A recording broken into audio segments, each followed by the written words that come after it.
આદરણીય પ્રધાનમંત્રી શ્રી પધારી રહ્યા છે ત્યારે ખૂબ ઉત્સાહપૂર્ણ માહોલમાં તૈયારીઓ ચાલી રહી છે. મંડપ વગેરેની તૈયારીઓ થઈ ગઈ છે. સાથે સાથે આપણે રોડ શોમાં પણ ખૂબ મોટી વિશાળ સંખ્યામાં લોકો જોડાવાના છે અને સંપૂર્ણ વાતાવરણ જે આપણા લોકાર્પણ અને ખાતમુહૂર્તના અગત્યના કામો છે એ તો આપણે ચોક્કસપણે આ કાર્યક્રમના માધ્યમથી થવા જઈ રહ્યા છે, પણ જે દેશભક્તિનો માહોલ છે અને એ દેશભક્તિના માહોલમાં તમામ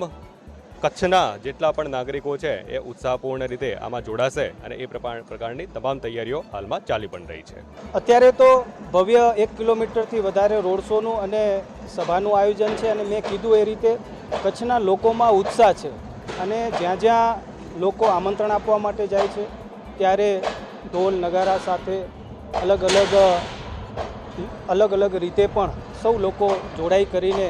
આ કાર્યક્રમની અંદર જોડાય અને સરહદી જિલ્લામાં જ્યારે કાર્યક્રમ થઈ રહ્યો છે